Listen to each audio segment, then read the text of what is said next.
good, sneakerheads? It's your boy Sneakers Love Me. I'm back with another video, and today I'll be teaching you how to never get scammed again. Okay, so there's two subjects to this. It might be through Instagram, Twitter, or Discord, or you have third-party reselling apps such as Depop, Grailed, and Bump, the reselling app. Today I'm going to be teaching you about the second set, the reselling apps that happen to be third-party, which are Grailed, Depop, and Bump. There are three different categories or ways to figure out if a deal that you're going for or a deal that you see may be legit or not. Sometimes you can tell automatically off rip if it's shaky, and sometimes it looks kind of legit and you don't know if you're getting a steal or if they're trying to steal from you.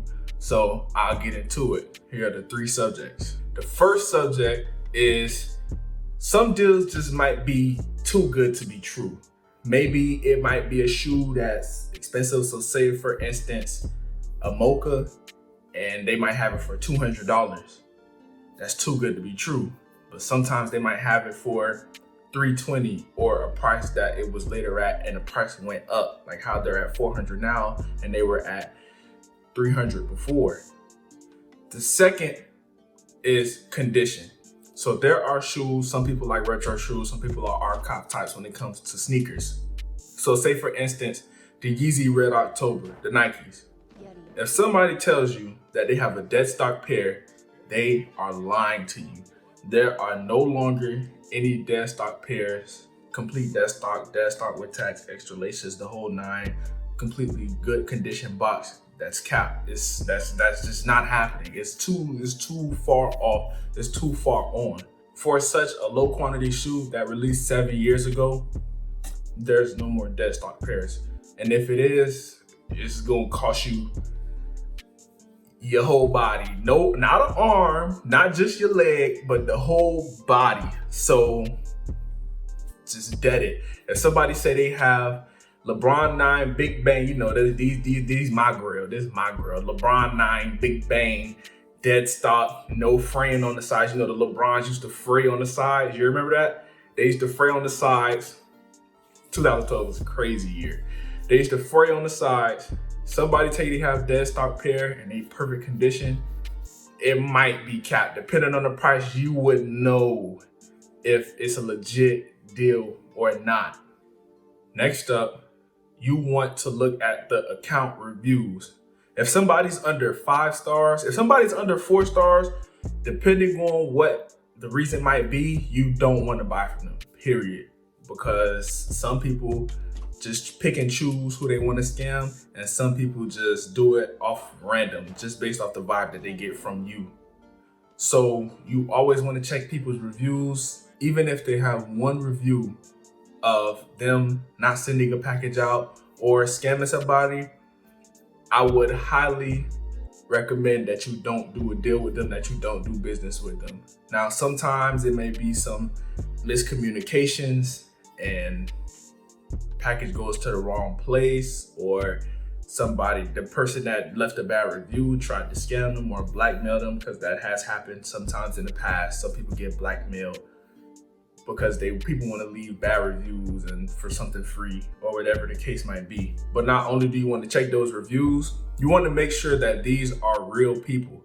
So if somebody, for instance, on Depop has a review and they have an account that they reviewed on and you click that account, maybe they might be selling something, maybe they might have a bunch of likes, but if they have no sales, no likes, no followers, not following anybody, then it's a bot account. They probably made that account on a separate computer or just made it separate from their main account and left that review for themselves, and which people do. Some people pay other people for references. I have had people personally DM me and offering me money to leave a reference or a review on their account, positive 5 stars, whatever the case might be. So you have to watch out.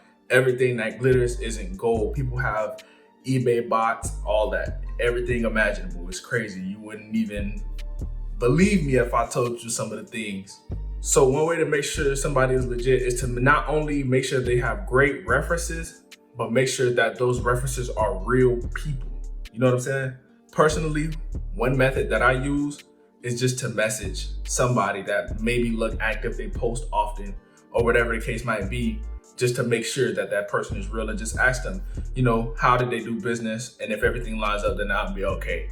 I'll do business with this person, because choosing who you do business with is a very sensitive subject. It's a very sensitive thing to touch on, because somebody sends you fakes, you got to send it back and get the money and everything like that. And it's a complete time waster, and it holds your money in one spot, and it might be shoes releasing that you want to get at, and you can't even do it because you're dealing with this situation. So it kind of slows business down, especially if you're the only person running your business, or even if you're just a regular person.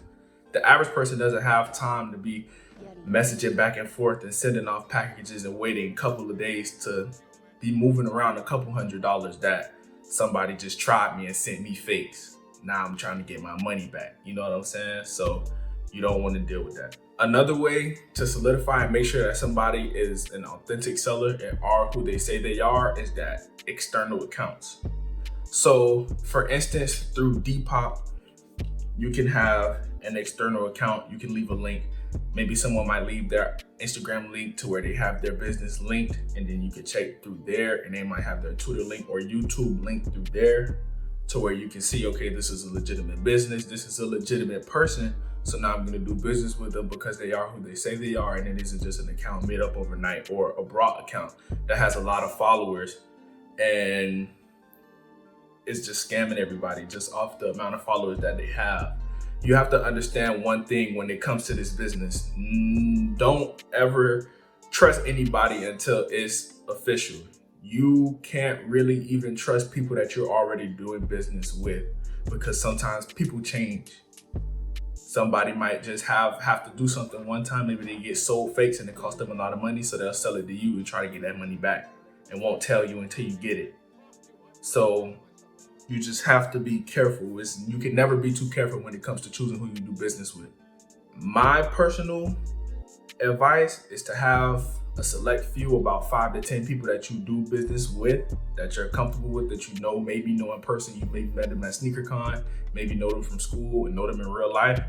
So it's kind of more of a connection, and people wouldn't try you like as if you were a stranger online, or even think to waste your time like that or in that manner. Now, the last tip are pictures and angles. If someone has close-up pictures of shoes, as seen, I'm gonna drop it in there. If someone has close-up pictures of shoes and it's like 2 to 3 pictures, then 9 times out of 10, they're trying to sell you a fake. They don't want to show you the mishaps or glue marks or blue light, whatever the case might be. They don't want to show you the faults in the shoe, what's actually wrong with the shoe. As of to where if someone was to give you a detailed picture of under the sole, a picture of the inside stitching, a picture of all the sides, you can see every angle of the shoe clearly under good lighting, then you legit check that picture. And if they are legit, you bring it to your cook group, you have them verify that it is legit, and you make that purchase, then that is a trustworthy person if they have detailed angles of the shoe that they're trying to sell you. Another method that I personally use is that I just ask, because you never just want to flat out buy. Because if you buy, sometimes the shoe is not as described, and they don't get the chance to tell you that if you don't message them, because it's an old shoe. Say for instance, bread toe 1. There's not that much DS bread toe 1s on the market. So if I see one that's DS on Depop, I'll message them first and say, yo, can I get some more pictures of these? Can I see the soles? Can I see the lining of the inside of the shoe? Whatever the case might be, just ask for extra pictures. And if they can't provide that picture, then don't do business with them, because it might not necessarily be the fact that they're not legit, but the shoes might not be as described, in which that happens as well. And that is, although it is shorter scale, smaller scale of a scam, is still a scam at the end of the day. You're not getting the item as described. So whether it's worn, even if you can tell, if they tried to iron out the creases and clean up the shoe, it doesn't matter. It does not matter. That means that shoe is not as described, and that's not what you signed up for to buy. So you want to make sure you get detailed angles in those pictures and ask for extra pictures in the DM before you buy.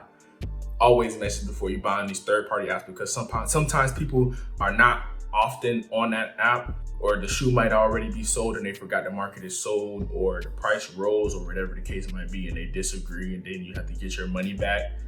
It's just a lot of stuff. It's a lot of lessons to be learned when it comes to this, and this is why I'm telling you, I'm making videos like this to help you from time wasters that wasted my time, and experiences and mistakes that I've made myself. There's two ways to learn wisdom: is to learn from your mistakes and to learn from others' mistakes. I want you to learn from my mistakes.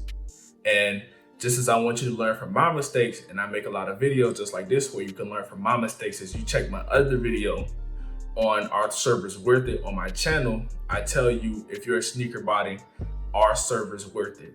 Because I personally have a good amount of experience when it comes to botting, and I just want to tell you whether if it's worth it or not.